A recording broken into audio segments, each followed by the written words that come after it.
बिस्मिल्लाहिर्रहमानिर्रहीम अल्हम्दुलिल्लाहि वकफ़ा वसलामुन अला इबादिहिल्लज़ीना इस्तफ़ा अम्मा बाद अऊज़ु बिल्लाहि मिनश्शैतानिर्रजीम बिस्मिल्लाहिर्रहमानिर्रहीम वज़क्किर फ़इन्नज़्ज़िक्रा तन्फ़उल मुमिनीन सुब्हान रब्बिक रब्बिल इज़्ज़ति अम्मा यसिफ़ून वसलामुन अलल मुरसलीन वल्हम्दुलिल्लाहि रब्बिल आलमीन। अल्लाहुम्म सल्लि अला सय्यिदिना मुहम्मद व अला आलि सय्यिदिना मुहम्मद व बारिक वसल्लिम। अल्लाहुम्म सल्लि अला सय्यिदिना मुहम्मद व अला आलि सय्यिदिना मुहम्मद व बारिक वसल्लिम। अल्लाहुम्म सल्लि अला सय्यिदिना मुहम्मद व अला आलि सय्यिदिना मुहम्मद व बारिक वसल्लिम। मकसद ज़िंदगी अल्लाह की बंदगी और मकसद हयात अल्लाह ताला की याद।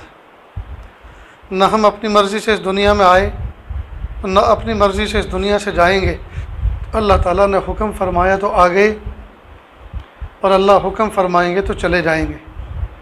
न आने में हमारी मर्ज़ी का कोई दखल, न जाने में हमारी मर्ज़ी का कोई दखल। अक्लमंदी का तकाज़ा ये है बीच की ज़िंदगी भी अल्लाह की मर्ज़ी के मुताबिक गुज़रे। ये दीन इस्लाम दर हकीकत नाम है अल्लाह ताला के हुक्म की फर्माबरदारी करने का, अल्लाह की बात को मानने का।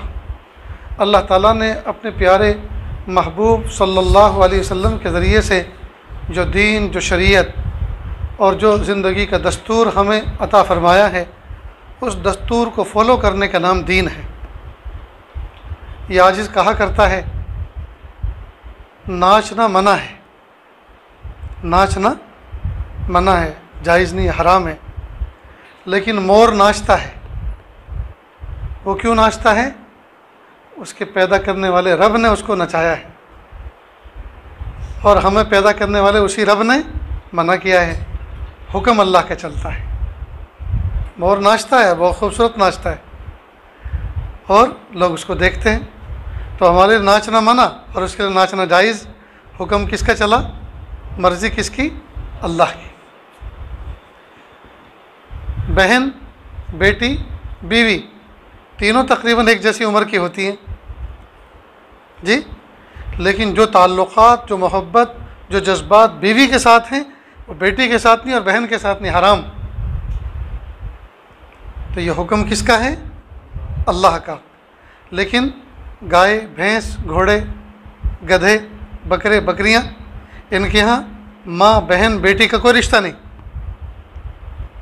तो मर्ज़ी किसकी चल रही है? अल्लाह की। तो दीन इस्लाम नाम है दर हकीकत अल्लाह ताला के हुक्मों को मानने का। तो हम अपनी ज़िंदगी के जिस शोबे में ज़िंदगी गुजार रहे हों, हमें चाहिए कि हम इसको मालूम करें कि इस शोबे में अल्लाह का हुक्म क्या है। मैं कपड़ा बेचने के शोबे से ताल्लुक़ रखता हूँ, तो मुझे मालूम होना चाहिए कि कपड़े में किस तरह से उसको बेचा जाए तो वो जायज़ होता है, अल्लाह की बरकतें उसके साथ शामिल होती हैं, और किस तरह से बेचा जाए तो वह नाजायज़ हो जाता है। मैं अगर सोने चांदी के ज़ेवरात, गहने बनाकर घड़ कर बेचता हूँ, उस शोबे से मुताल्लिक़ हूँ, तो मुझे शरीयत का हुक्म मालूम होना चाहिए कि सोने चांदी की ख़रीद व फ़रोख्त और बेव शिरा किस तरह से की जाती है और किस तरह से जायज़ और किस तरह से, और क्या बोलने से और क्या तोलने, किस तरह से करने से क्या हराम होता है, ये मालूम होना चाहिए। और इसी का नाम दीन और शरीयत। नीस एक रिवायत के मुताबिक अल्लाह रब्बुल इज़्ज़त ने तकरीबन 18,000 मखलूक पैदा फरमाई। एक रिवायत के मुताबिक 18,000 में मैं और आप भी हैं। एक किस्म है, एक नौ है, और हम अशरफुल मखलूक़ात में से हैं। सवाल ये पैदा होता है 18,000 में एक कम किस लिए पैदा किए, क्यों पैदा किया, उसका तो हमें पता नहीं, लेकिन अल्लाह ताला ने हमें क्यों पैदा किया ये तो पता होना चाहिए। और एक बात याद रखें कि अल्लाह ताला का कोई अमल बेकार नहीं है, कोई काम अल्लाह का अबस नहीं है, बेकार नहीं है। बिरादरान वतन में से एक नौजवान के साथ इस आजिज़ की बात हुई। उसने कहा, जी आप गोश्त खाते हैं? मैंने कहा, जी हाँ बिल्कुल खाते हैं, इसमें आपको आपत्ति क्या है? आप नहीं खाते, आपकी मर्ज़ी, हम खाते हैं, हमारी ज़रूरत है, ये तो हत्या है। मैंने कहा, हत्या की व्याख्या क्या है? हत्या की तारीफ़ क्या है? कि जीव को मार देना। मैंने कहा जीव गाय में, भैंस में, बकरे में ही है, मुर्गे में ही है। जीव जो है मच्छर में नहीं है, जीव बिच्छू में नहीं है, जीव जू के अंदर नहीं है, खटमल और पिस्सू में नहीं है, तो उनको आप मारते हैं। तो फिर हम और आप दोनों पापी हुए, पवित्र कौन हुआ? भाई हम मिसाल के तौर पे भैंस को मारते हैं, बकरे को ज़बह करते हैं, मुर्गी को ज़बह करते हैं। मारना भी नहीं, ज़बह करना जो अल्लाह का हुक्म है। तो इनको मान लो आपके इल्म के मुताबिक, आपके नॉलेज के मुताबिक हम मारते हैं, तो जू को आप मारते हैं, खटमल पिस्सू को आप मारते हैं, जी मच्छर को आप मारते हैं, क्या उसमें जीव नहीं है? मैंने कहा फिर पापी तो आप भी और हम भी, तो पवित्र कौन हुआ? अब थोड़ी देर हम बैठे, फिर मैंने कहा देखो, अगर टाइम पास करने के लिए सवाल किया, जैसे कि मुझसे पहले भी आप लोगों से किया होगा, तो फिर मैं आपकी एक बात का भी जवाब नहीं देता। और अगर कुछ समझने के लिए सवाल किया है तो फिर मैं समझाने के लिए तैयार हूँ। लेकिन आप न्यूट्रल होकर, बिल्कुल खाली और जहन होकर, समझने की नीयत से आप मुझसे क्वेश्चन करें, सवाल करें। तो वो बिल्कुल ठीक ठाक हो गया। कहा जी हाँ, मुझे आप समझाइए। मैंने कहा देखो, कुछ जानवर वो हैं जो शाकाहारी हैं, उनकी दांतों की प्रोफाइल बताती है कि वो गोश्त नहीं खा सकते, मांस नहीं खा सकते, वो सब्ज़ी ही खा सकते हैं। जैसे बकरी है, भेड़ है, गाय है, भैंसें हैं, ये सिर्फ शाकाहारी हैं, ये सिर्फ सब्ज़ी खाते हैं जी, ये गोश्त नहीं खा सकते, इसलिए कि इनके दांतों की प्रोफाइल में वो सिस्टम है ही नहीं जो गोश्त को नोच सके। इसके अलावा कुछ जानवर वो हैं जो सिर्फ मांसाहारी हैं, जैसे शेर है, चीता है, वो सिर्फ गोश्त खाते हैं, कोई वेज नहीं खाते, सब्ज़ी नहीं खाते। इंसान शाकाहारी भी है, मांसाहारी भी है। इसकी दांतों की प्रोफाइल इस तरह बताती है, इसका प्रूफ देती है कि ये सब्ज़ी भी खा सकता है और ये गोश्तखोर भी वाकई। इसलिए कि जो नोकीले दांत होते हैं ना, ऊपर के हिस्से में नोकीले दांत, ये दांत की वजह ही इसलिए हुए ताकि गोश्त को नोचा जाए। अब अगर कोई इंसान ज़िंदगी भर गोश्त ना खाए, तो इसका मतलब ये कि अल्लाह पाक ने नोकीले दो दांत जो है बेकार पैदा किए। और अल्लाह का कोई अमल बेकार नहीं है, अल्लाह का कोई अमल अवस नहीं है, बेकार नहीं। खैर, इस तरह की बात हुई उनसे। तो अर्ज़ करने का मंशा ये है कि हमें चाहिए कि हम दीन को समझें। हम दुनिया में आए हैं, पैदा हुए अल्लाह के फजल से, तो सिर्फ इसलिए अल्लाह ने पैदा नहीं किया कि खाएं पिएं और इन्जॉय करके चले जाएं।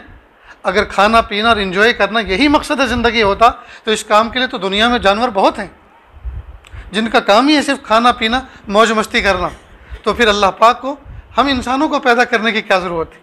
हम इंसानों को अल्लाह पाक ने इसलिए पैदा किया, अल्लाह ताला चाहते ये हैं कि मेरे बंदे मुझे पहचाने, मेरी मोहब्बत और मारिफत को हासिल करें।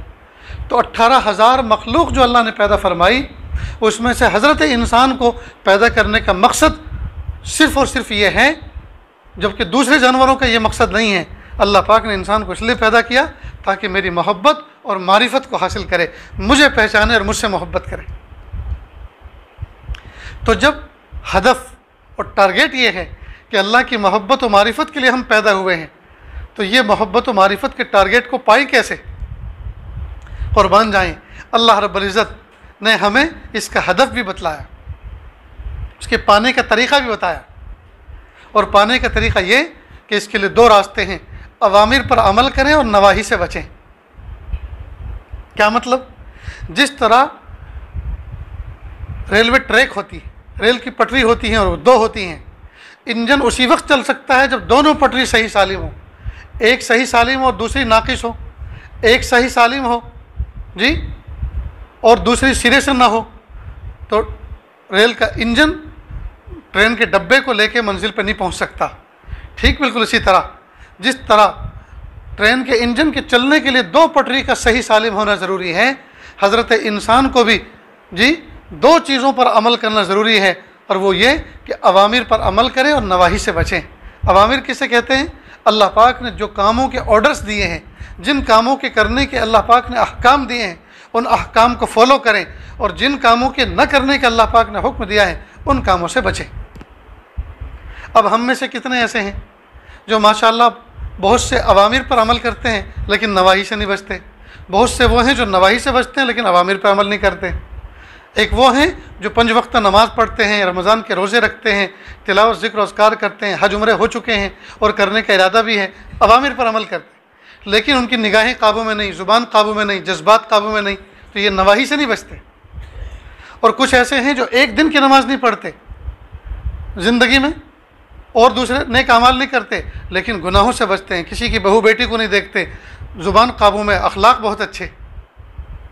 तो इनके अंदर एक खूबी है तो दूसरी कमी है, और उनके अंदर एक खूबी है तो ये कमी है। दोनों के अंदर दोनों चीज़ों का होना ज़रूरी है।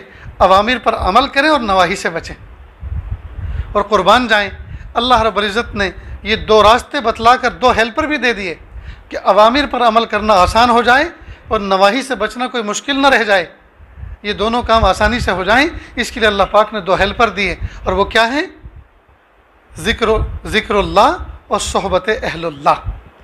जो बंदा ज़िक्रुल्लाह करता है, कुरान पाक की तिलावत करता है, अल्लाह का ज़िक्र करता है और अल्लाह वालों की सोहबत को अपनाता है, तो इन दोनों की बरकत से अल्लाह पाक दोनों पे अमल करना आसान कर देते हैं। यानी अवामिर पर अमल करना आसान कर देते हैं, नवाही से बचना आसान फरमा देते हैं। ये है इस्लाम का निसाब, ये है सिलेबस इस्लाम का। बस इतना सा काम करना है, जिन कामों से मना किया उनसे बचें।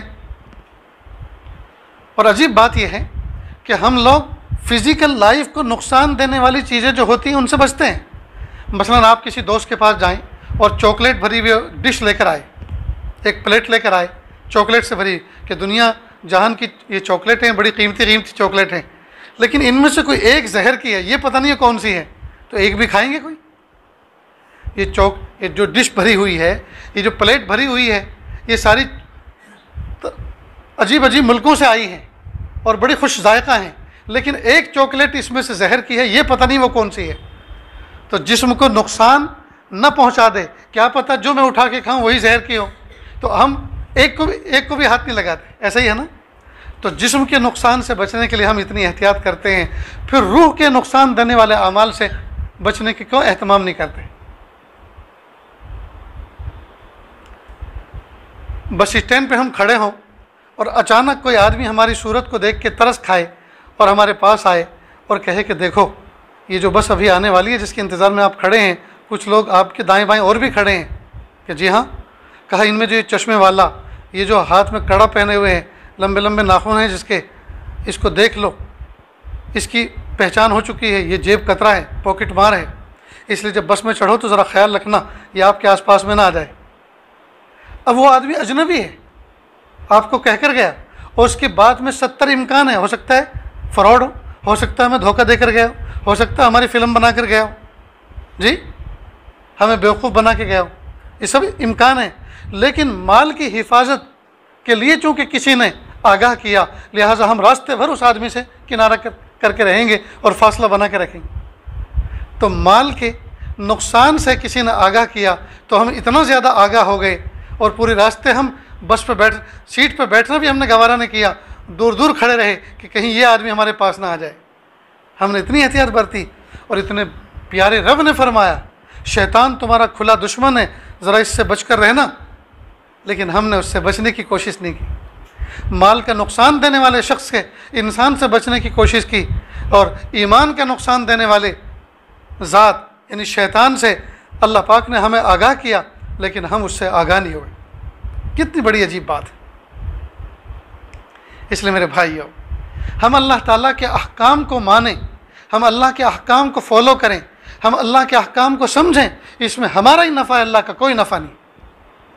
हम सारे के सारे अल्लाह ताला के अहकाम पर आ जाएं, अल्लाह की शान में कोई इजाफा नहीं होगा, हमारा नफ़ा होगा।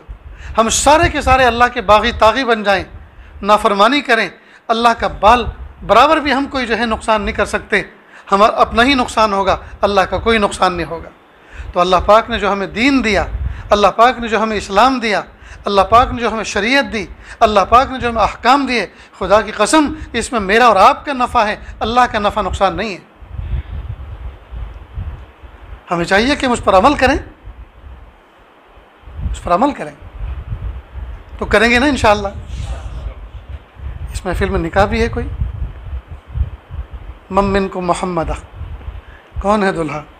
अच्छा आप हैं, सामने बैठ जाइए, जज़ाकल्लाह।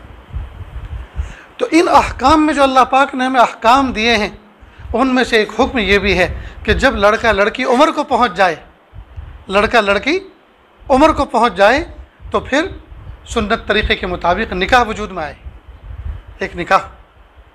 अब ये निकाह इतना आसान था, बकौल मेरे उस्ताद मोहतरम हज़रत मौलाना ज़ुल्फ़िकार साहब रहमतुल्लाह अलैह फरमाते थे कि काजी के दो जुमलों में अल्लाह ने क्या तासीर रखी है कि सामने दूल्हे को बिठाता है और काजी ये वक्त कहता है, काजी शरीयत कहता है, भाई तलवार खां की लड़की बंदूक खां का लड़का, कहो तुमने कबूल की कि जी हाँ मैंने कबूल की, वह हो गया निकाह।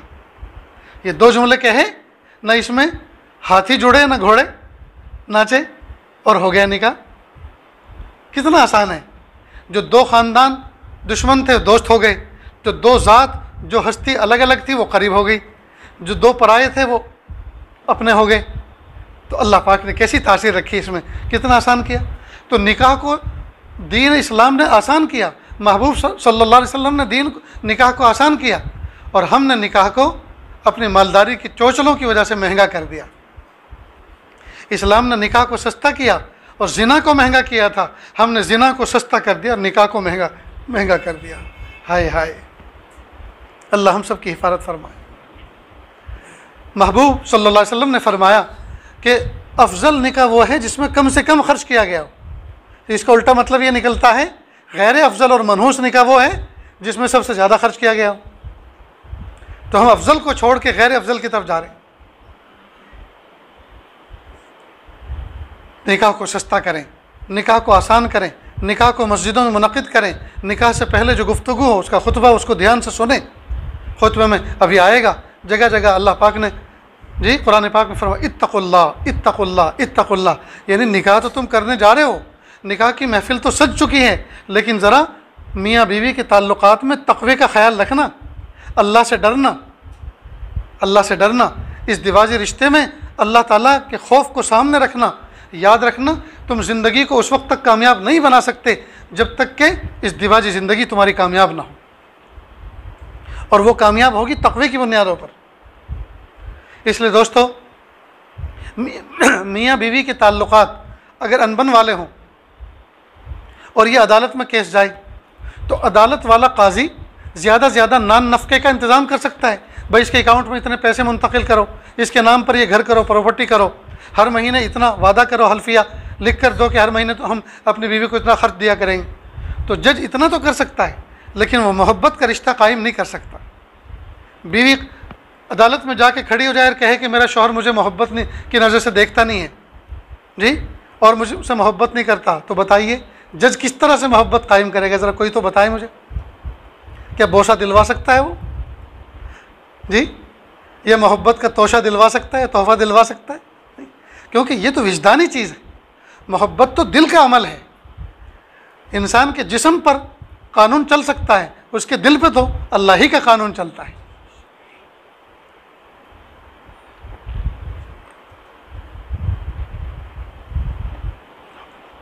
और अल्लाह का कानून कैसे? खौफ खुदा को सामने रखते हुए, तक़वे की बुनियाद पर, कि हम महर देकर जो बीवी को घर में ला रहे हैं वो कोई जानवर ख़रीद कर नहीं ला रहे हैं, चाहे जिस तरह से ब्याह करें बर्ताव करें, बल्कि वो किसी बाप के दिल का टुकड़ा, किसी माँ की आंखों की ठंडक, किसी भाई बहन की वो इज़्ज़त व नामूस है। इतनी सारी हैसियतों के साथ वो आपके घर पर आ रही है। वो 18-20 साल की बहारें जिस आंगन में गुजरी हैं, उस आंगन को छोड़ कर आ रही है, माँ बाप को छोड़ कर आ रही है, भाई बहनों को छोड़ कर आ रही है, अपने घर की राहत और आराम और मोहब्बत को सबको छोड़ कर आ रही है। क्यों? अल्लाह का हुक्म उसने सुन लिया कि मेरा निकाह हो चुका, अब मुझे जिसके साथ निकाह हुआ ज़िंदगी के बकिया दिन इसके साथ गुजारने हैं। वो अल्लाह का हुक्म पूरा करने के लिए आ रही। वो आपके घर पे खाना ढूंढने नहीं आ रही, आपके घर पर वो बेड और बिस्तर ढूंढने नहीं आ रही। हो सकता है उसके घर आपके घर से ज़्यादा अच्छा खाना पकता हो, आपके घर से ज़्यादा ऐशो इशरत का सामान उसके घर में मौजूद हो, वो आपके घर इन सामानों को ढूंढने नहीं आ रही। वो तो इसलिए आ रही है कि अल्लाह का हुक्म नाफिज हो चुका उसके ऊपर कि अब उसको शोहर के साथ बकिया ज़िंदगी गुजारनी। तो कितनी बड़ी कुर्बानी देकर वो आ रही है। अब उस कुर्बानी देने वाले को हम पैरों की जूती बनाएं, हरगिज़ जायज़। सर पे बिठाएं, ये भी जायज़ नहीं। घर में माँ है, बाप है, बीवी है जी, माँ बाप की मोहब्बत में आके बीवी को नज़रअंदाज न करें, और बीवी की मोहब्बत में आके माँ बाप को नज़रअंदाज ना करें। बैलेंस बना के रखें, बैलेंस बना के रखें। नीज हर लड़के और लड़की का निकाह से पहले एक माँ और एक बाप होता है, निकाह के बाद दो माँ और दो बाप हो जाते हैं। दामाद को अपने सास ससुर को भी माँ बाप की नज़र से देखना चाहिए और आने वाली बहू को भी अपने सास ससुर को माँ बाप की नज़र से देखना चाहिए। हमेशा झगड़े ये सास और बहू में होते हैं। अगर सास अपने आप को सास न समझे बल्कि अपने आप को माँ की तरह पेश करे और बहू अपने आप को बहू न समझे बल्कि अपने आप को बेटी की तरह पेश करे जी, तो फिर झगड़े सास और बहू में होते हैं, माँ और बेटी में नहीं हुआ करते। ये चीज़ समझने की ज़रूरत है इसकी। नीस पहले ही दिन मियाँ और बीवी, बेटा रुखसती आज ही हो जाएगी। अच्छा, पहले ही दिन मियाँ बीवी दोनों इस बात पर इत्तेफाक कर लें कि देखो अल्लाह पाक ने आज मुझे ये हैसियत अता फरमाई कि आज मैं शौहर बना, आपको ये हैसियत अता फरमाई कि आप बीवी बने। हम दोनों अल्लाह पाक ने हलाल रिश्ते इस दिवाज में मुंसलिक कर दिया। अब हम कुछ ज़रा अहद व पैमान कर लेते हैं। एक तो आप मेरा दीन पर ताउन करें, मैं आपका दीन पर ताउन करूं। आप मुझे नमाज के लिए उठाएं, मैं आपको नमाज के लिए उठाऊं। इंशाअल्लाह जल्दी सोएंगे, तहज्जुद भी पढ़ेंगे और फजर की नमाज भी पढ़ेंगे। और पहले ही दिन से पाबंदी का एहतमाम करें, तिलावत का, जिक्र का। हर कई मरतबा दुल्हा दुल्हन नई नवेले होते हैं, 10-15 दिन कई मरतबा न गुस्ल के ठिकाने, न वज़ू के ठिकाने, न नमाज के ठिकाने। जब एक दूसरे के पानी को दोनों नाप लेते हैं जी, फिर वो किसी समझाए में नहीं आते। वो समझते हैं कि उसने भी देख लिया कितने पानी में, इसने भी देख लिया वो कितने पानी में, बस हो गया काम। एक छोटा सा लतीफ़ा सुनाऊँ आपको बात समझने के लिए। दो भाइयों का रिश्ता एक ही घर में हुआ, दो सगी बहनों के साथ, बड़े का बड़ी के साथ और छोटे का छोटी के साथ। 1-1.5 साल के बाद बड़े भाई ने छोटे भाई से कहा, भाई ये तुम्हारी बीवी ने जिस माँ के पेट में पैर फैलाए थे उसी माँ के पेट से मेरी बीवी पैदा हुई, इन दोनों सगी बहनें, फिर तेरे वाली इतनी शरीफ क्यों और मेरे वाली इतनी बदमाश क्यों?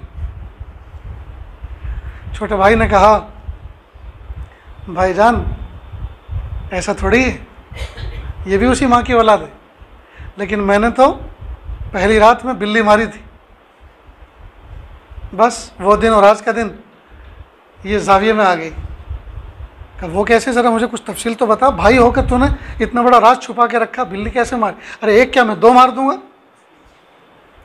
तो कहा हुआ ये कि जब मैं कमरे में गया तो मैंने पहले से अपने जाने से पहले बिल्ली अंदर पहुंचा दी थी। अब जो 2 रकात पढ़ी तो मैंने बीवी को कहा, नेक बख्त ये ज़रा तलवार उतारो जो खूंटी पर लटकी हुई है मेरी। वो कांपते हाथों से उसने तलवार उतारी कि अंजाम का पता नहीं क्या होगा। डरते डरते तलवार मेरे हाथ में दे दी। मैंने बिल्ली चारपाई के नीचे निकाली और 2 टुकड़े कर दिए और वो थर-थर कांपने लगी। उसके बाद फिर मैं हंसी खुशी उसके साथ बैठा, वक्त गुजारा। बस उसको इनसाइड ये मैसेज पहुंच गया कि मेरा शौहर तो बड़ा ख़तरनाक है। वो रौब ऐसा पड़ा है कि आज तक और रहती दुनिया तक उसके दिल पे वो रौब रहेगा। जज़ाकल्लाह। तो उसने कहा इसमें क्या हुआ, मैं भी आज मार देता हूँ। अब रात को इसने भी एक बिल्ली चारपाई के नीचे छोड़ दी, तलवार लटका के रखी खूंटी पर और अपनी बीवी से रौब के साथ कहा, ये तलवार उठाओ। बीवी ने कहा क्यों? तो बिल्ली मारनी है। तो उस मासूम ने क्या बिगाड़ा, कहीं ऐसा ना हो ये उल्टी तुम पे चल जाए। कांप गया। सुबह को उठा और भाई से कहा, भाई उसने तो नहीं मारने दी? कहा वो तो पहले दिन मारनी पड़ती है, वो तो पहले दिन मारनी पड़ती है। अल्लाह अकबर। बहरहाल ये है तो लतीफ़ा, लेकिन इसमें बात समझने की है। पहले दिन कुछ अहद मुआहदे कर लें, इस तरह ज़िंदगी गुजारेंगे, इस तरह ईमान और तक़वे के साथ आगे बढ़ेंगे और अल्लाह ताला से नेक नस्ल इंसानी की दुआएं करेंगे। हम नेकी और तक़वे पर रहेंगे तो हमारी पुश्त से आने वाली औलाद भी नेकी और तक़वे पर होगी। और हम अगर बिगड़े हुए होंगे तो हम अपनी उम्मीद से, अपनी औलाद से कोई तवक्को नहीं रख सकते। अल्लाह ताला से दुआ है अल्लाह ताला कहने सुनने से ज़्यादा अमल की तौफ़ीक़ अता फ़रमाएँ। व आखिर दावाना अनिल हम्दुलिल्लाहि रब्बिल आलमीन। बेटा कल जवाब देंगे, खुतबा किसी से पढ़वाने, दुआ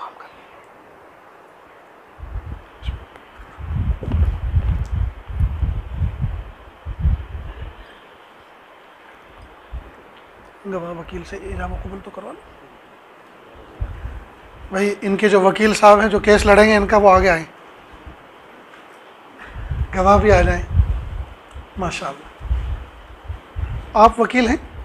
माशाअल्लाह।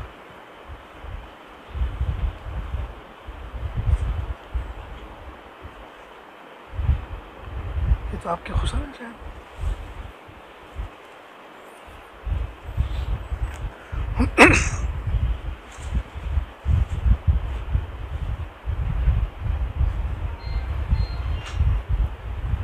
देखना किसी और का मत पढ़ा देना, अच्छी तरह देख लो बेटा। शेख सलीम वकील है। खलीफा अब्दुल हमीद इब्राहिम जवाब अब्दुल मजीद अपने लड़की से इजाज़त ली।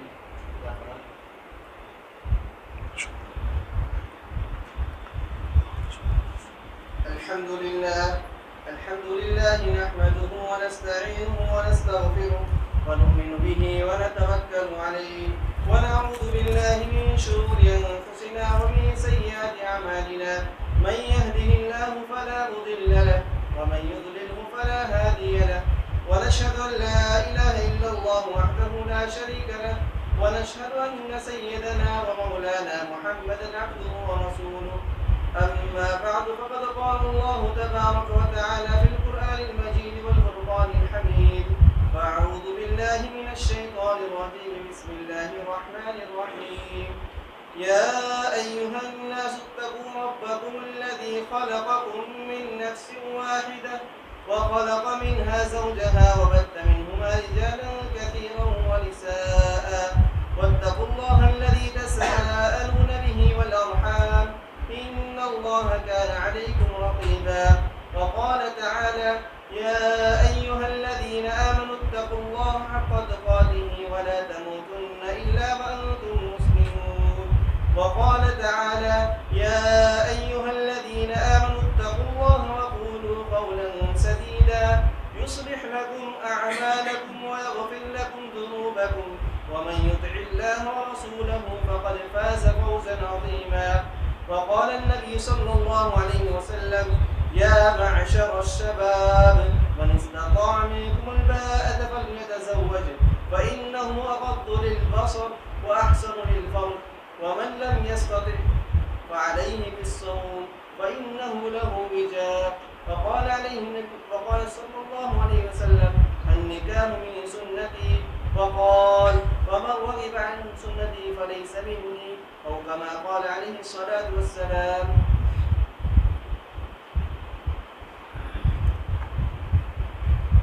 जनाब सलीम साहब,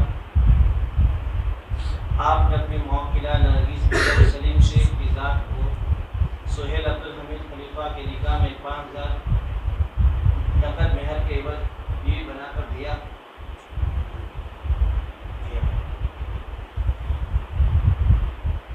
जनाब सुहेल अब्दुल हमीद खलीफा, जनाब शेख सलीम साहब ने अपनी वकालत से और इन दोनों वकील जनाब खलीफा अब्दुल हमीद इब्राहिम और जनाब अब्दुल हमीद जर्राह की वकालत से 5000 नकद मेहर के वक्त नरगिस बेगम सलीम शेख की ज़ात को आपके निकाह में बीवी बनाकर दिया। क्या आपने कबूल किया?